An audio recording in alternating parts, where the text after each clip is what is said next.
David Grusch's op-ed is on Eric Burleson's desk. We've got that and a lot more to talk about today, so get in here. This is Jack with Cosmic Road. I talk about UFOs and the paranormal. Please hit like and subscribe and let me know what you think in the comments below. Okay, yeah, this is from an article from Ask a Poll, where Matt Laszlo asked a few questions of Representative Eric Burleson. Is this thing proceeding at all? Do you have any clarity on field hearings? And Burleson replied, I've been advocating to House Oversight Chair James Comer and Speaker Mike Johnson to kind of create a special subcommittee. Burleson exclusively tells Ask a Poll before arguing a U.A.P. subcommittee shouldn't be funded through Oversight Chair Comer's limited budget. He shouldn't, and I don't want him to. I don't want him to do it. I want the Speaker to hire up whoever is needed to staff that subcommittee. And Burleson said, I haven't heard a definitive no yet. Well, I guess that's better than nothing, yeah, right? And it goes on. Unfortunately, I am not a subscriber to Ask a Poll, but fortunately, Joe Murgia must be, because he says that Eric Burleson says that, I've got Grusch's op-ed. So David Grusch's op-ed is with Eric Burleson and presumably others, and it is available, I suppose, to people in Congress, if not to the general public. Hopefully that will be remedied very soon. So very interesting. In other news, we have more information about the Gremlin system. That's right, even as Arrow is denying the existence of UFOs, they are developing a portable technology to detect them. The Pentagon says it hasn't found any evidence of aliens among all the reports of unidentified aerial phenomena, what we used to call UFOs. That's the technical term. But the Pentagon is developing a UFO detection kit just in case. Kristen Fisher has our story from Washington. Well, this portable UFO or U.A.P. detection kit is called Gremlin. It's being developed by the U.S. military in an effort to respond faster to reported UFO sightings and to collect better data once they get there. Timothy Phillips, who is the acting director of the Pentagon's All-Domain Anomaly Office, the Pentagon's office that investigates UAP sightings, explained these Gremlin sensor kits like this, quote, what we're doing is developing a deployable, configurable sensor suite that we can put in Pelican cases. Since the UAP target, the signature is not clearly defined, we really have to do hyperspectral surveillance to really try to capture these incidents. Now, hyperspectral means across the entire electromagnetic spectrum. So they're trying to collect everything from X-rays and ultraviolet rays to microwave and radio waves, things really outside the normal signatures of flying objects. Most flying objects, things like jets, produce a big heat signature from their hot engines. Some of these UAPs do not. So that's one thing that these Gremlin sensors are going to help try to do, collect. Yeah, and I'll let you watch the full video at your leisure, but very interesting. They are developing portable UFO technology to detect technology that doesn't exist, according to them, right? So what are they trying to detect? Are they trying to detect Russian or Chinese technology? Is that what they're trying to pull on us? Is that what they're trying to suggest? Does that make any sense? If Russia or China had this advanced technology, would Taiwan or Ukraine not already be part of their country by now? So yeah, it doesn't make a lot of sense, does it? No, it doesn't. Could it be black ops stuff? How does that make sense with the black ops stuff, monitoring the Air Force bases and so on, and even interfering in operations, like with the Tic Tac incident in 2004. They had to call that training exercise off because of those incursions. So, does it make a lot of sense? No, it doesn't. It makes no sense at all. And as far getting back to the Tic Tac, I guess that's on my brain because of the Stephen Greer idea that those are Lockheed Martin, and I see that idea gaining steam. Now, these are possibly up to 100 of these craft over a week's time. Like I say, disrupting a training exercise. Does that sound like something a black ops fleet of secret vehicles would do? Also, keep in mind that it was able to rendezvous. It was able to go to the rendezvous point, right? The cap point. Commander David Fravor's cap point. It was waiting for him there. So, does that sound like something that a Lockheed Martin vessel would be capable of doing? Discerning this cap point. Either displaying some sort of prescient ability or else, hacking into their system somehow and figuring that out. Does that sound likely for a black ops vehicle to do? No, it doesn't. It doesn't. That was not... It doesn't make any sense for that to have been a Lockheed Martin vessel, or for those 100 or more vessels to be Lockheed Martin. So I just kind of want to debunk that idea because I see that gaining steam. If you can tell me how that makes sense, of course I'll listen to your argument. So let me know your thoughts in the comments below. But I just wanted to put my own 2 cents out there. It doesn't make a lot of sense. And then, of course, those vessels vanished in the waters of the Catalina Island, probably going to some sort of underwater base. So, yeah, but, again, you tell me if you think that makes sense. Meanwhile, Danny Sheehan responds to the Arrow report very strongly. He says, "I am taking the extraordinary step of informing the public and the media that I personally know that Dr. Kirkpatrick and his associates at Arrow are consciously lying when they falsely assert that they have been provided no substantiable evidence of the existence of a secret U.S. government UFO crash retrieval program, because I personally provided to Dr. Kirkpatrick himself under oath the fact that I was granted access to the still classified files of Project Blue Book related to over 700 cases of UFO sightings that could not be rationalized as any natural phenomenon that had been simply mistakenly misidentified as a UFO. And that in that capacity, I was shown by official representatives of our U.S. government several official photographs of an active UFO crash retrieval operation. Danny Sheehan has been shown evidence of the crash retrieval operation. And, we've heard all sorts of things that have come out lately.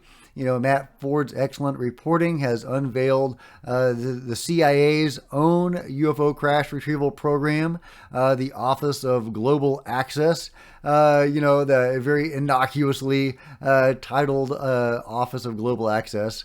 And that was not their first operation either. Anyway, so it's just it's a bunch of BS, and I love to see Danny Sheehan out there speaking about it. That's a cool UFO sighting. I've got to show you that. But first, I've got to get to Ross Coulthart, who is also responding to this. And by the way, he has also gone on record saying that he believes 100% that there is a UFO crash retrieval operation.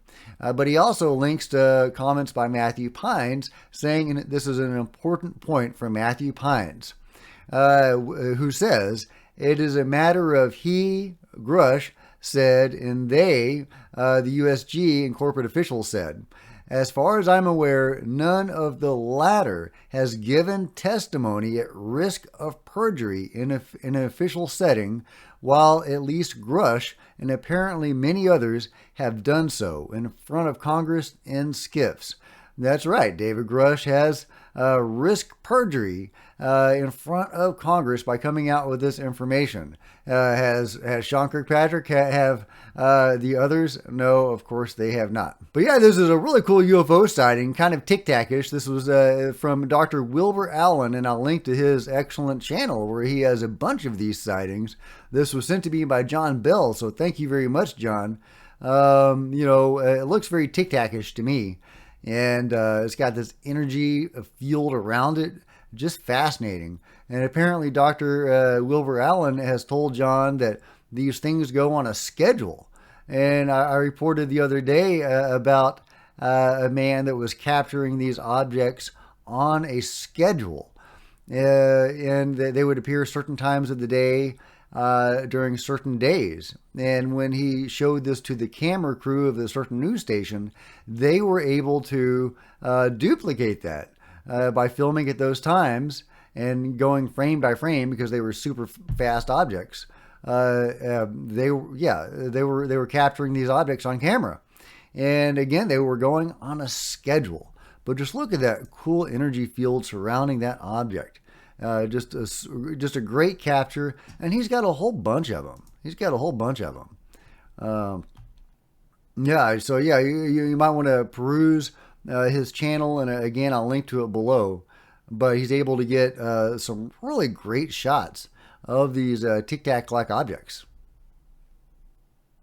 Cool. Meanwhile, check out what Ross Coulthart has to say. I think there are some very interesting things coming up for the rest of 2024, Matt. And the thing that I can reassure you is if people really think in the Pentagon they can put it back in the box by perpetrating such a joke report on the American public and the rest of the world, they've got another thing coming. You tell him, Ross. You tell him. And Garry Nolan has this to say. My sources inside of Arrow tell me that there was a lot of pressure to rush this report out with preconceived conclusions. I believe that. And that folks on the inside were unhappy with the narrative being pushed.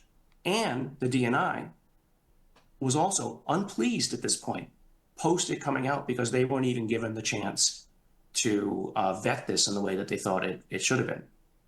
So, when you've got a report that's pushing an agenda that, other than following the evidence, they basically push what it is their objective is, you've really got to wonder, what are they trying to hide? For instance, they don't even compare to the 2023 and 2022 reports, which were, of course, reports of things that are different than this. This is a historical context. But they don't even give any numbers of what it is that they were covering over the last 40 years, right? So there's lack of detailed data, no geographic breakdown, no info on shapes and sizes of the kinds of things. They didn't define the criteria by which they were going to be coming to their conclusion. So, if we want to get to the bottom of this, we need transparency, objectivity, and a willingness to follow the data where it leads.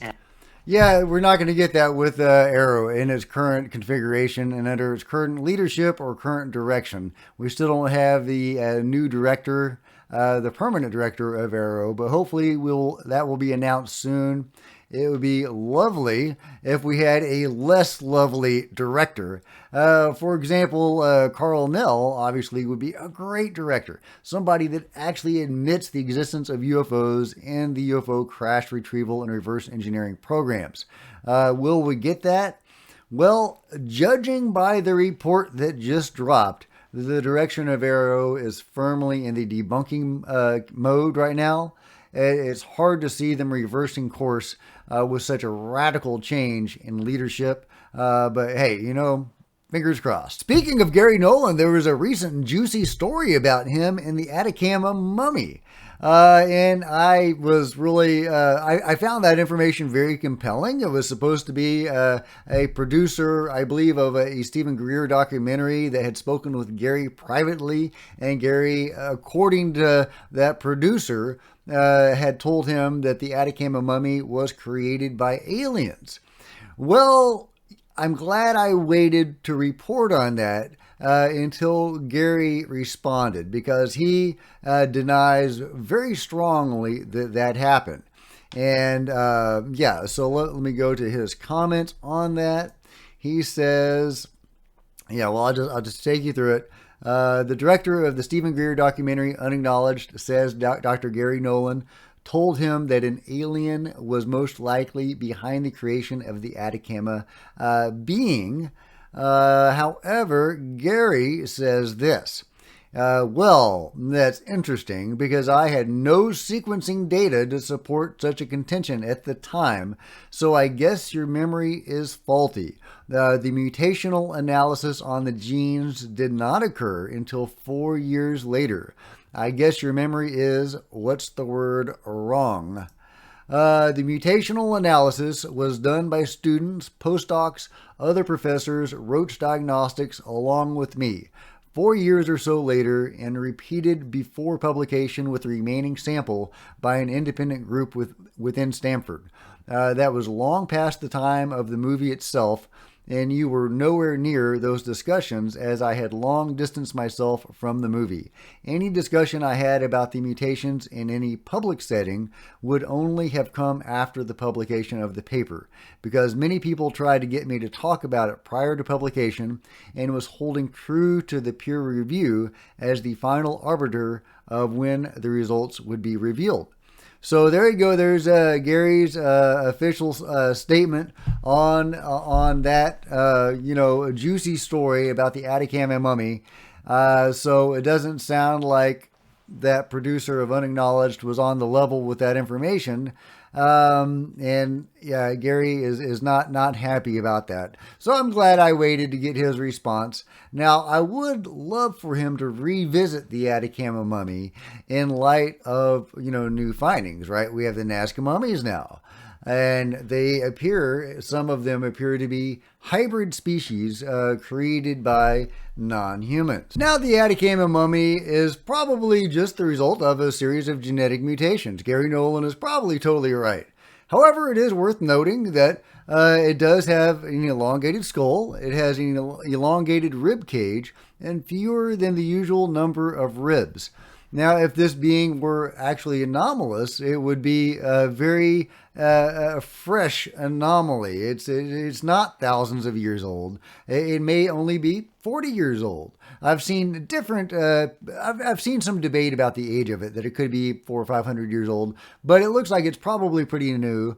So if this was a non-human or created by non-humans, some sort of hybrid or experiment or some sort of created being, it would seem to indicate in some sort of ongoing presence of these beings, or at least experiments, right? Now, here's where the region is, right there, not far from Peru, bordering Peru, right? So, you can see how it would be easy to think that could be related to the Nazca mummies. Maybe it is, maybe it's not. I don't know. I would love to see more study done on that specimen in light of the Nazca mummies. But again, Garry Nolan is probably 100% correct that specimen is simply the result of a series of genetic abnormalities. But who knows? Meanwhile, Timothy Alberino has a correction to make. He says, correction on the Kandahar giant story. The giant weighed only 1,100 pounds, not the 1,500 pounds he had previously reported. So we can all rest easy knowing the giant wasn't quite as giant as previously thought. Meanwhile, Arrow leaked its employee database by not having proper privacy settings. It showed up on Google results, which doesn't usually pull up stuff like this, according to Rafos Network.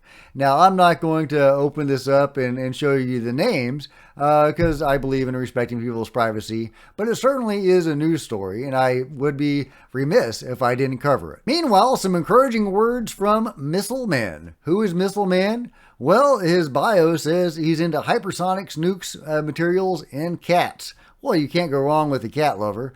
And normally I wouldn't report on somebody that I don't know like this. But Science Bob McGuire and also the Juan seem to be taking him seriously. So I thought I would share with you what he had to say. He says, I'm dying to tell you guys whose office I was just in. Effing surreal. Trust me when I say they can't stop this. Things have been set in motion. They can't be undone. If you're inclined to think it's reckless to be so confident when Arrow is pushing their absurd reports out and clearly intending to continue trying to bury the truth, I say DOD is very inagile. They're very slow to adapt. They're going to get rolled on this, and it's going to be bad. The cover-up is going to be more shocking than the truth even is. All right, well, those are some encouraging words from Missile Man. I hope he's on it. Meanwhile, is the Pentagon saying that NHI are coming from Earth?